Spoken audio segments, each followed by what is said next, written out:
Lundi, fin novembre, il est 14h. La rencontre était prévue depuis quelque temps déjà, mais le virus a un peu bousculé mon agenda.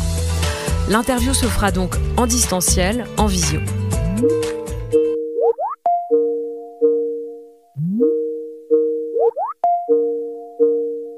Bonjour. De l'autre côté de l'écran, un jeune ingénieur dynamique, le ton assuré. Alors, je m'appelle Jean-Baptiste Desbonheurs, j'ai 37 ans, je viens de Normandie, où j'ai grandi. Maintenant, je vis à Paris. Je viens plus précisément du Calvados, dans un petit village au sud de Caen, et j'ai grandi donc avec mes parents et au milieu de 2 frères. Personnellement, j'ai ma vie, j'ai mes amis, beaucoup d'amis de Normandie qui habitent maintenant à Paris, des gens que j'ai rencontrés sur Paris. Je suis en couple et à côté de ça, donc bien sûr, je travaille. Je travaille dans un bureau d'études qui s'appelle Tractable Engineering, qui est une filiale du groupe énergéticien Engie. Et donc, je travaille à Gennevilliers avec, je pense, à peu près 300 personnes. Et donc, je travaille dans ce bureau d'études Tractable, qui est un bureau d'études qui apporte des services d'engineering dans différents domaines que sont l'énergie, l'eau et les thématiques urbaines. Ce sont justement les thématiques urbaines auxquelles se consacre Jean-Baptiste, loin du petit village de 300 habitants de son enfance en Normandie. Chez Tractable, cet ingénieur est directeur adjoint de l'unité Bâtiments et Territoires. Moi, j'encadre une équipe d'une 30aine d'ingénieurs, c'est principalement des ingénieurs. On n'a pas que des ingénieurs, on a aussi des urbanistes, on a des architectes urbanistes, on a des architectes ingénieurs. Donc déjà, en termes de formation, on a des personnes différentes et j'ai des personnes différentes au sein de mon équipe. Au quotidien, moi, ce que je fais, c'est que j'encadre les projets, on va dire, pour la production technique. On réfléchit, mais ensuite on doit produire selon différentes phases dans un projet. On a une phase d'avant-projet, une phase où le projet va être rentré plus en détail. On a aussi, selon le type de marché que l'on porte, après une série d'appels d'offres. Et puis ensuite, une fois qu'on aura retenu les entreprises qui vont construire le projet, on va être sur site pour suivre la bonne exécution des travaux. Donc là, je dirais une grosse partie de mon travail, c'est d'encadrer ces projets en mobilisant toute une série d'ingénieurs qui vont venir apporter leurs spécificités sur les projets et aussi en créant le lien entre ces différentes personnes. Jean-Baptiste travaille sur 2 domaines au sein de son unité. Comme son nom l'indique, bâtiments et territoires, on a 2 activités principales. Donc les bâtiments, c'est les projets d'architecture. L'objectif, c'est de construire un bâtiment. On pourra aller se balader auprès de ce bâtiment le dimanche, si on en est fier, avec sa famille. Il y a un aspect très concret comme ça qui me plaît. Je peux être moi-même utilisateur de ce que l'on conçoit et on le voit en fait. On construit quelque chose qui va avoir une durée de vie de minimum 20 ans, peut-être même 50 ans et peut-être même bien plus. Donc on n'est pas du tout dans une réflexion ou une prestation éphémère. Et donc ça me plaît. Donc par exemple des stades, des musées, des hôpitaux. Autre mission qui tient particulièrement à cœur à Jean-Baptiste, accompagner les territoires. Concrètement, les villes, les communautés d'agglomération, les régions peuvent avoir la volonté d'arriver à la neutralité carbone en 2040. Objectif de la COP26 pour la France.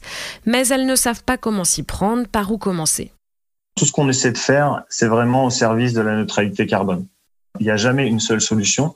On peut mettre l'accent sur les transports, sur la mobilité, sur l'énergie, sur le bâtiment. Mais c'est justement, on définit cette feuille de route avec ses maîtres d'ouvrage qu'on s'intègre dans une démarche qui est vraiment vertueuse parce qu'elle n'est pas moralisatrice, elle est dans une démarche d'accompagnement et d'activité, de pérennité, de suivi, de conseil. Pour accompagner ces territoires vers la neutralité carbone, Jean-Baptiste et son équipe ont développé une méthode particulière.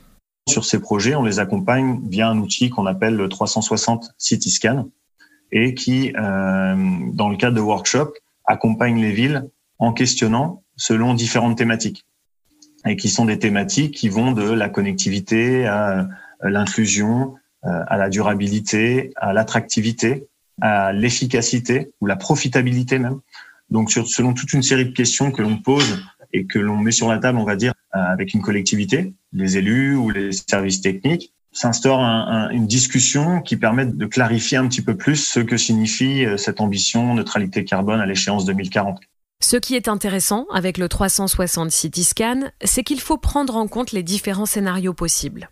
Concrètement, si on me demande de concevoir un stade de foot, c'est le cas, on travaille sur pas mal de stades de foot. Si l'équipe marche très bien et qu'ils finissent 3e de Ligue 1, c'est sûr que l'année d'après, il va y avoir beaucoup plus de personnes, beaucoup plus d'affluence. Dans ce cas-là, ça voudra dire qu'il faudra prévoir les transports pour se rendre au stade. Il va falloir prévoir toutes les infrastructures pour l'alimentation. Il va falloir tout ce qu'il faut pour les contrôles d'accès, le personnel, le nettoyage. Mais si au contraire, et c'est encore un exemple, mais si le club ne va pas très bien, il va perdre de l'affluence et donc finalement on risque de surdimensionner des équipements qui vont dégrader, on va dire, la pérennité de cette infrastructure.